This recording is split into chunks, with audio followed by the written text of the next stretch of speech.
Thank you. Thank you. Thank you. We've been going through several stages. We talked about self-awareness. Who am I? Asking that central question in one's life.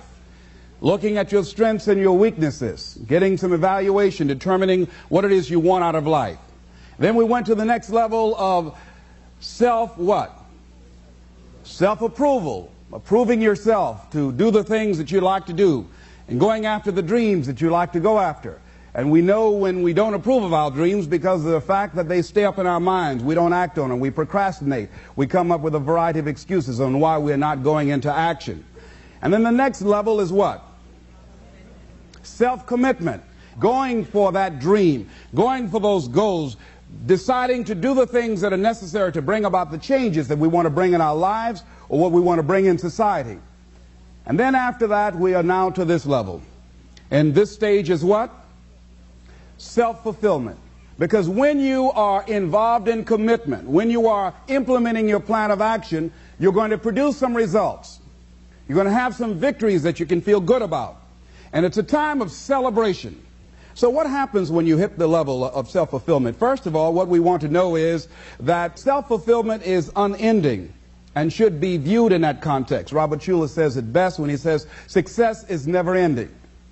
So that means that we never get to a level where we feel that there's nothing else for us to do, that we've achieved a certain number of goals and we figure that we're through. No, no. You don't want to stay there and celebrate too long like a lot of people do. When they do something they consider outstanding, they go around talking about what they used to do. See, let me tell you, I used to do this and I used to do that. Excuse me, used to be's don't make no honey. What are you doing now?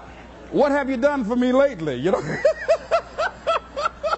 Go around telling people about what you used to do and who you used to be. What does that count for now? Nothing. What are you doing now? You're still here breathing. That means you've got some more to give. Doesn't matter how old you are, doesn't matter about where you are, doesn't matter about what you have, doesn't matter about what you've done. Life is about growing, it's about being productive, it's about stretching, it's about challenging yourself. So you start looking around and decide, hey, what else do I want to do? What got me here? It's a time for celebration, but also a time for reflection. What got me here? What worked? What did not work? What do I need to do to repeat so that I can get the same kind of results in other areas of my life? If the goal is to improve my health, if the goal is to improve my relationship, if the goal is to improve my income, if the goal is to improve something in society, what is it I need to do? Now, don't get confused with what you do with who you are. Don't trip.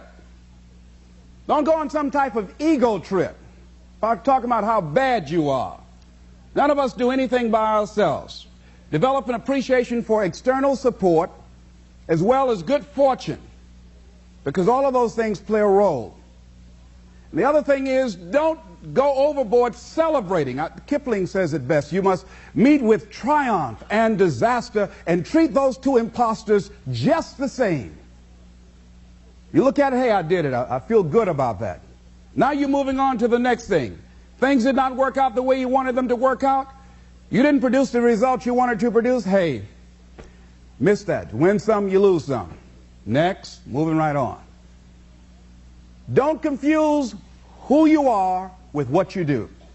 Let's go on to the next level, looking in that particular area. You return to the area of self-assessment. You start looking at yourself and evaluating yourself. Now, what are some of the elements or the characteristics or the qualities of people who are fulfilled, who live a life of fulfillment? What are some of the things we can look at about them? I think, number one, make your mind fertile ground for the seeds of opportunity. I think if you want to experience a sense of fulfillment, you've got to have an open mind so that ideas can come in there and take root and grow. So part of beginning to have fertile ground, you know, you got to break that ground up. You got to break up that hard crust. Because if you don't, seeds will fall there and the wind can blow them away, the winds of doubt. When you're set in your mind and you refuse to grow and you're not open to new ideas, new methods, new ways of doing things, if your mind is already fixed, you become stagnant. You can't grow. You can't have a sense of fulfillment. You become extremely cynical and negative about everything. You know it all. So you want to begin to look at life and have a sense of curiosity, not know it all. You want to keep learning, keep growing, and realize that we had a theme. You never find out how much you know until you find out how little you know. And there are some people you can't tell anything. They have all the answers. Oh, I've already done that. Larry DeAngie was telling me, he said he was on a plane and he was observing two men talking, and the guy was reading a magazine. He looked at the guy next to him and said, would you like to read this magazine, share this magazine I have? No, I read that before. Don't like it. Don't like it. Okay. So he had a newspaper. He said, what about the USA Today? No, read that before. Don't like that either. Tried that once. Don't like that. So they served him some food, and he said, would you care to have anything I have here? Because the guy wasn't eating. No, tried that before. I don't like that. And he noticed the guy only had one child. He said,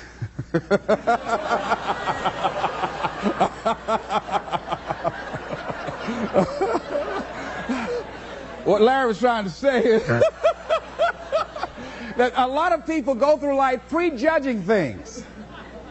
How many of you don't like buttermilk? Raise your hands, please. How many of you raise your hands and never taste buttermilk, please? And I'm one of them. I just don't like the way it looks, all right? I might be missing out on something, all right? So many of us count ourselves out of things prematurely. You don't know what the possibilities are up in there. So you want to be open, you want to continue to learn, you want to continue to grow, you want to begin to know that there are unlimited ideas out here waiting for you to latch on to them. And if you don't take advantage of them when they come your way because you're so closed-minded, do understand somebody else will. And we've all had ideas that we did not act on and looked around and somebody else had the idea and gone with it. So be open and receptive. Next thing, in order to live a fulfilling life, become involved in life. Live your fantasy. Most people go through life not living their fantasy, sitting up in the bleachers, looking out on the field, looking out into the arena, wishing that they were down there, just fantasizing, seeing themselves running with the ball. I used to do that. I used to always see myself at a basketball game, 1 second to go, Les Brown comes down court, he looks to his right, looks to his left, he's the only one that can do it. Dush, the basket goes in, Les saved us, and people picked me up and carried me off. But I never went out and did it. Decide to live your fantasy. See, in life, you can go through life, you can come up with reasons or you can come up with results. You can come up with excuses or you can come up with achievements. You can go through life blaming or you can come up with solutions. The choice is in your hands, satisfaction or despair. We can choose that. So look at your life and decide what it is that you want to do that will give your life a sense of worth. Someone said that your life worth is measured by your accomplishments and not by your complaints. If you want to have a fulfilling life, decide not to make your life predictable. See, some people, their lives are very predictable. They got a little routine, they do that, and they follow that day in and day out. Day in and day out. You don't get much juice and happiness out of life like that if you're predictable. You want to change it up. Variety most certainly is the spice of life. Here's something else. Want to create a greater sense of fulfillment? Challenge your fears. Challenge them. Look those fears in the face and take them on. Don't allow them to rule you. Decide that you're going to take some chances. A friend of mine by the name of Adrian, he said one day he decided to have a day of challenge. So he and a friend went to Cedar Point. So he's always been afraid of certain rides. So he said on this particular day, he said he decided that he was going to go on the most dangerous rides at Cedar Point. So they went around looking at all the rides, and so the young lady that he was with said, that's the one there. That's it. He said, why that one? He said, well, she said, I read about it in the newspaper. Said 2 people were killed last year on that. He said, yes, that's the one I want. That's the one, you know. So he got in the line and said it was a long line. Had to wait in line for about 2 hours. And Adrian said while he was in line, and as they started getting closer, He said he started doubting himself. Well, maybe I should not do this. Maybe. So she says, no, come on, get back in line. He said, no, I changed my mind. I don't want to do this. I don't have to have the most dangerous ride. He said he started visualizing himself being thrown out of this big ride, and his name on the front page of the newspaper after being splattered against a wall or something. So he just started saying, no, I don't want to do it. But his friend insisted, no, come on, Adrian, we said we were going to do it. We were going to confront our fears today. Come on, just stay in line. So he kept on. He said he was arguing with her the whole time. They got up there, and the guy said, okay, next. He said, no, I just decided to change my mind. She said, come on. She pushed him. They went there, and he got in the little seat, and they strapped him in. And as they began to move, he said, wait a minute, I want to get out. But it was too late. So they started taking him up. He says, oh, no, please, I got a bad heart. Let me out. And he was up there, and he was gone. He said he screamed all through that ride. His friend was laughing. Her wig came off. Before they finished, he'd lost his partial. When he got off, he was gumming it. You know?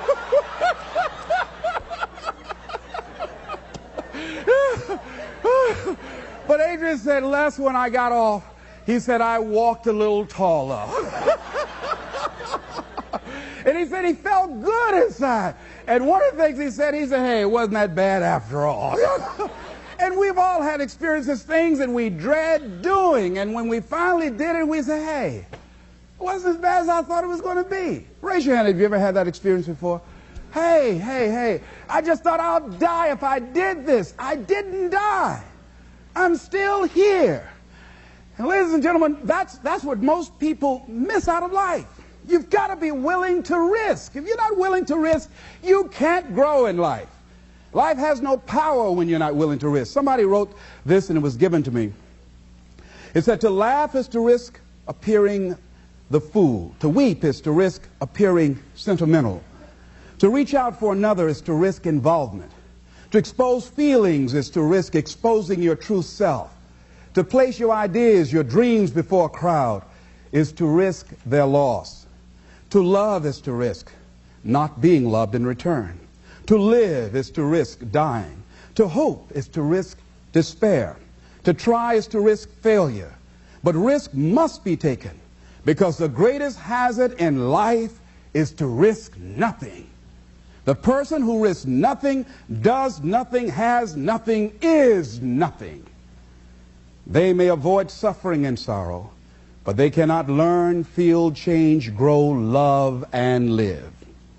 Chained by their certitudes, they are a slave. They have forfeited their freedom. Only a person who risks is free.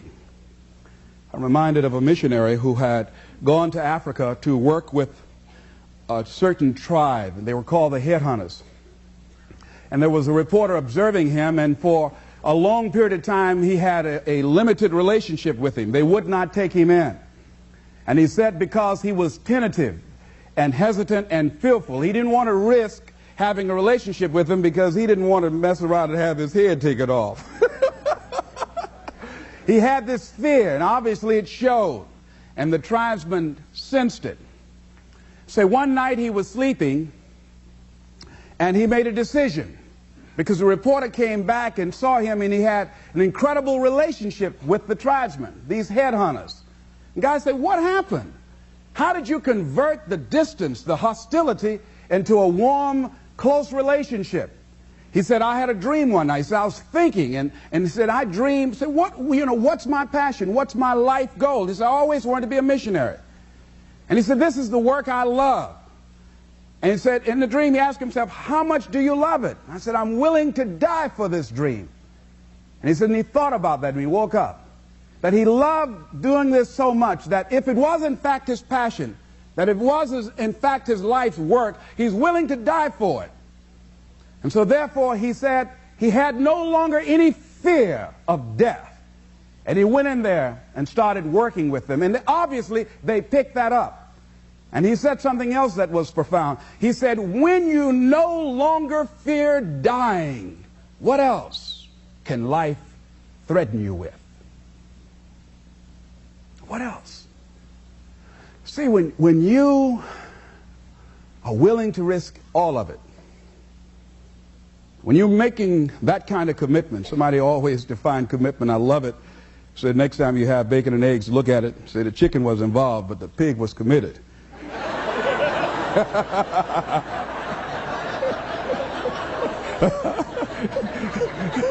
He had to give it all up. See, when you're willing to give it all up,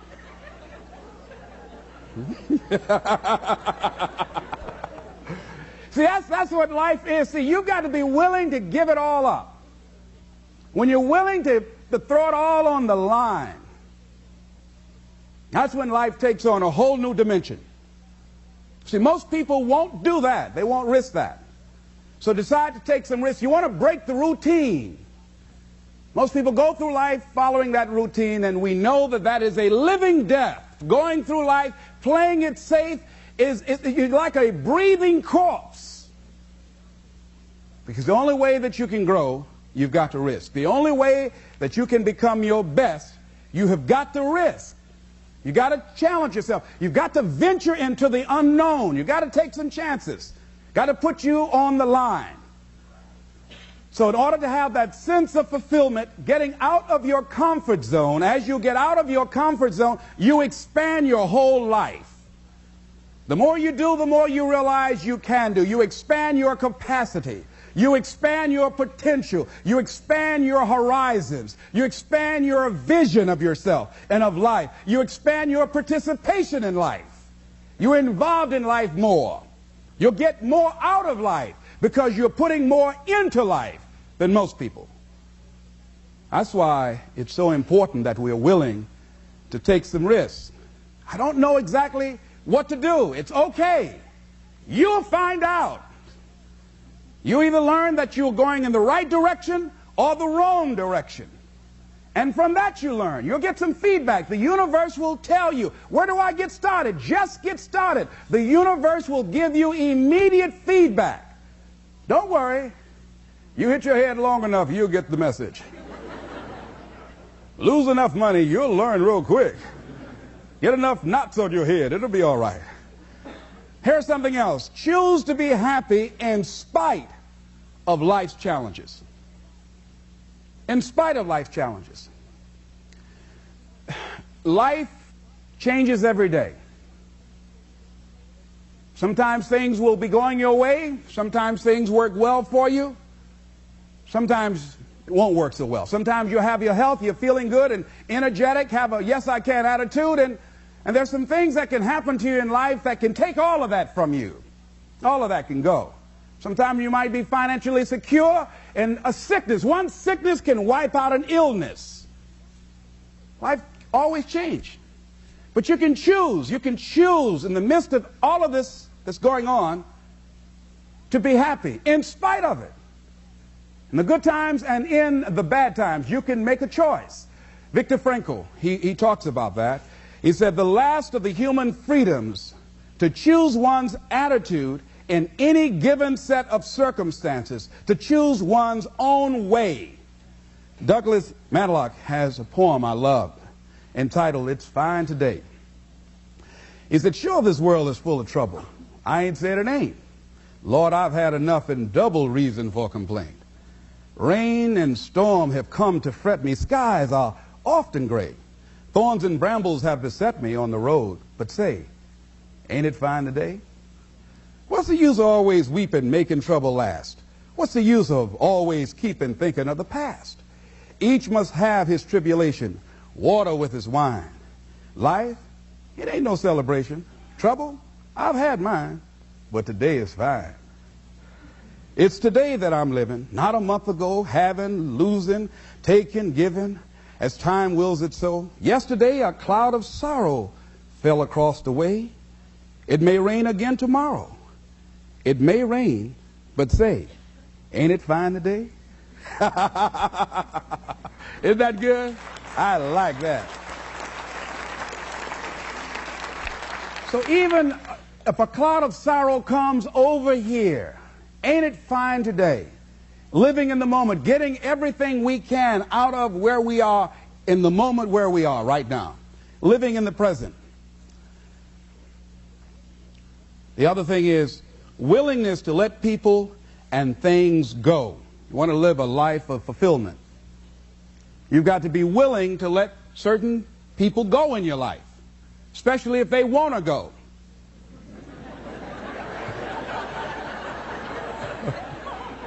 Don't get addicted to material things. Be willing to let things or people go. When they're no longer good for you, just let them go. Just to hold on tenaciously really doesn't make really good sense, all right? Just many times we do it because we don't realize that we might desire it, but we don't need it. Next thing is face the truth about life and deal with it.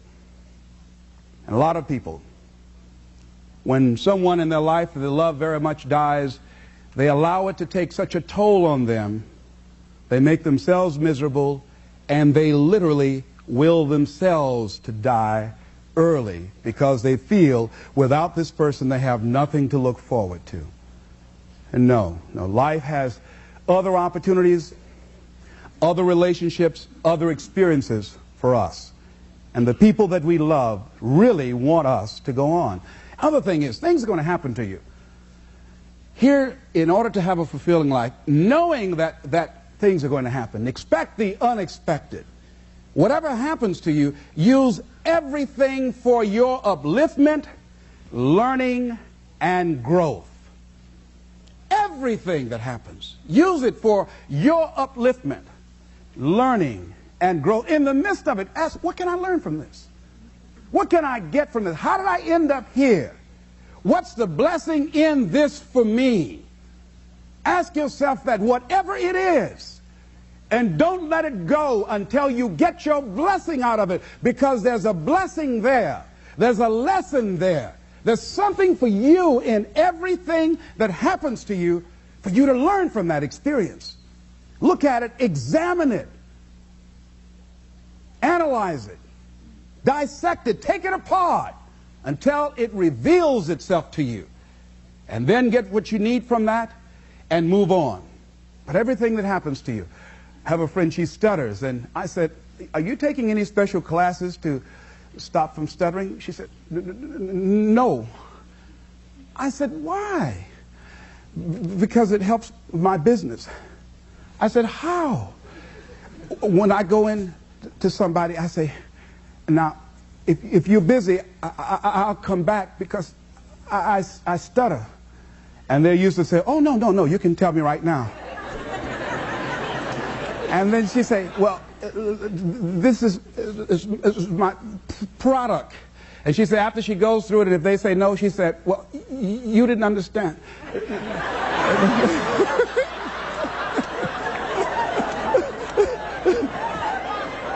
Let me tell you again. And they say, oh, no, that's all right. How much you saying it is?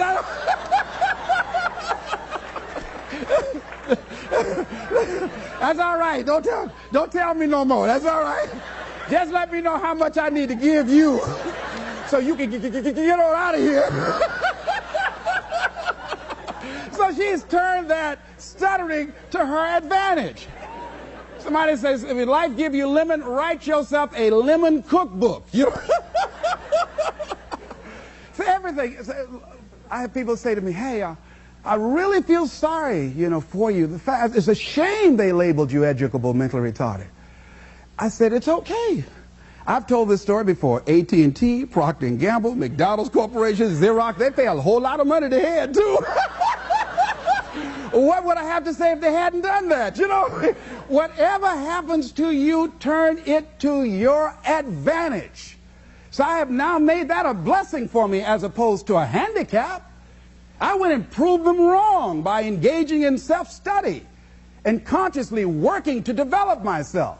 So now they have to ask themselves, what were we thinking about when we labeled this guy? What was going on? And then there are people who look at me and say, wait a minute, this guy, he labeled it, what? Retarded, you got to be kidding. If he's done what he's done, what can I do with what I've got? That's what happens. So when I get through talking and motivating a sales force, they leave there ashamed not to be motivated. Say, if that retarded guy can do it, I know I got to do something. They're ready to run out the room, I got to do something up in here. Oh, no, no, no, no. Am I making any sense to you? Huh? Here's something I encourage you to do. Whatever you do, do it in a consciousness of love.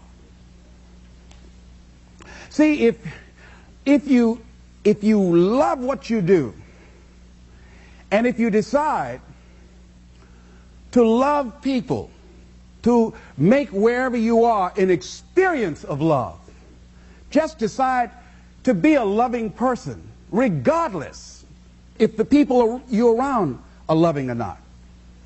Just see, I've never read anywhere where they say God has love. I've never read that.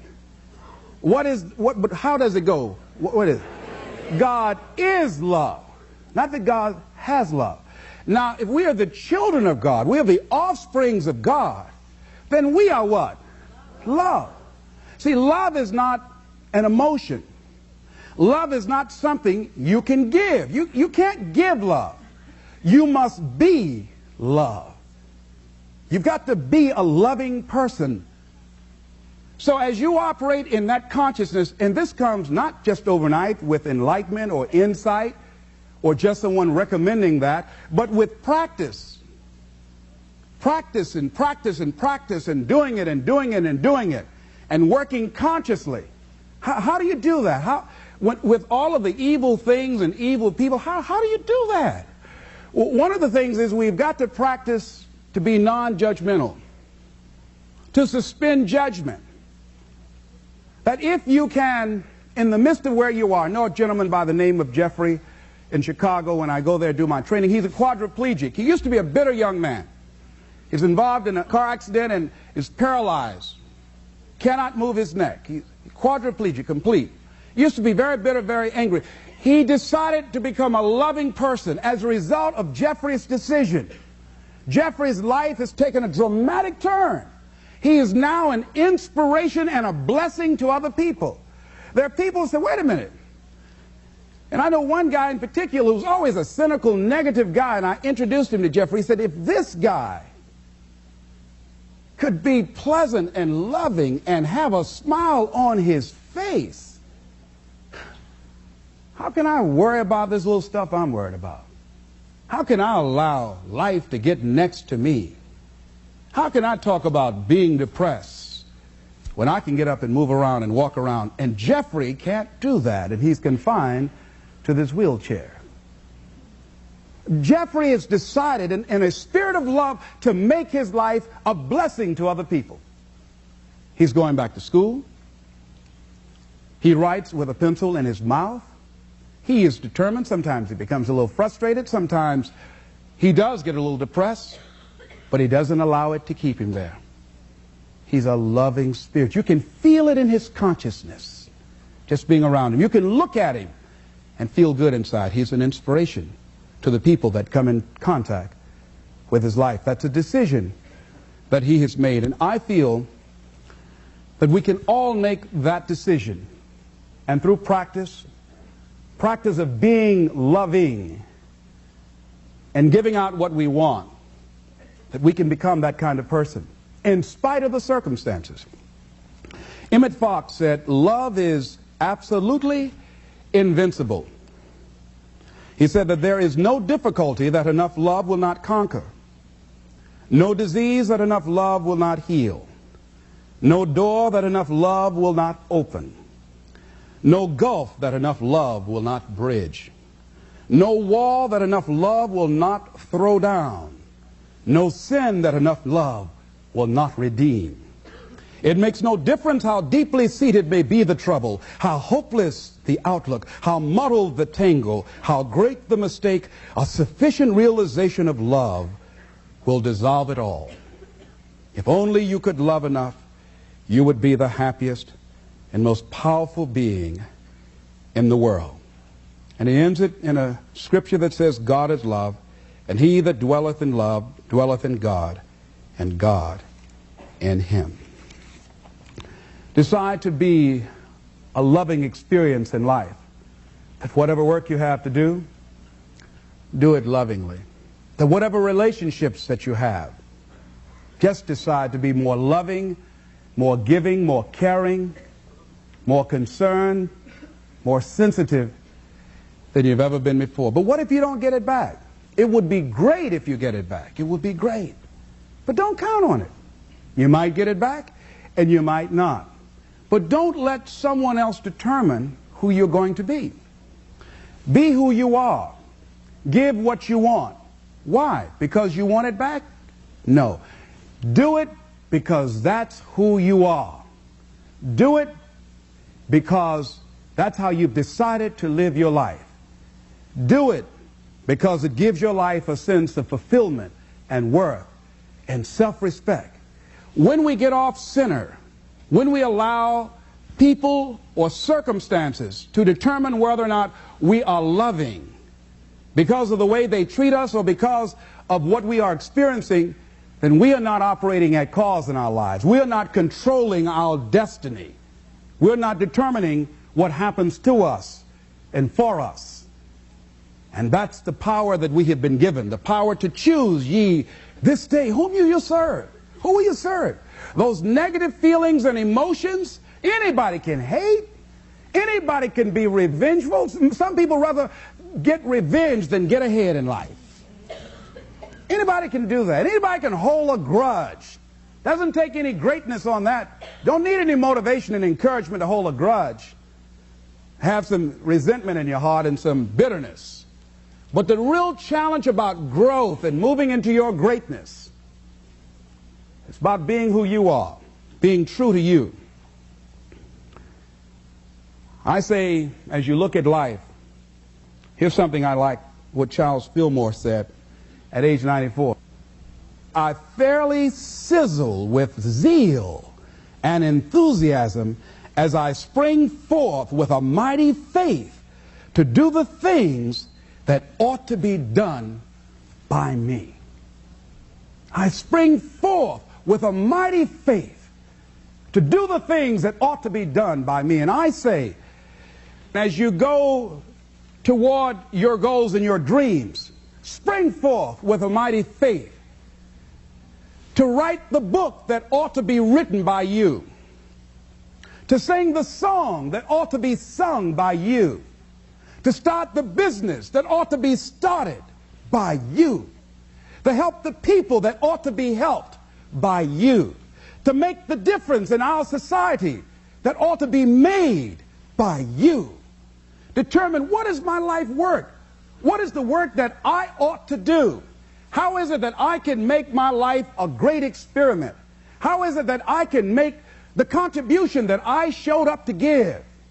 Something that when I go to sleep at night, I can feel good within myself and know that I've given life my very best. And one last step, I think, in the area of self-fulfillment, and that is that you must live in a spirit and an attitude of gratitude. There's so many things, ladies and gentlemen, that we take for granted. So many things. As I look at my life, there are a lot of things I know I could have done, and I haven't done them, but I've also done some things, and I'm thankful. There are a lot of things that we need to be thankful for. There are big things, there are little things. I'm thankful for my health. I'm thankful for my children. I'm thankful for my mother. I'm thankful for you. I'm thankful for the life that I live and for the people who have enriched my life, who have contributed to my being who I am. And as I look at my life, and I was up like 3 o'clock in the morning, and sometimes just laying there in the bed, staring at the ceiling, thinking, I just said, thank you, Lord. When I look back on my life, I've come a mighty long ways. And even if I don't reach my goals. I'm thankful. Thank you very much.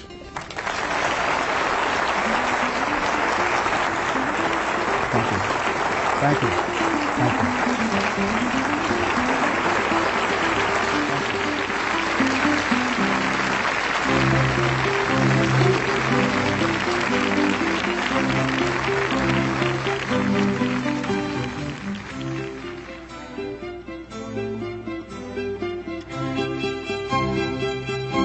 Thank you.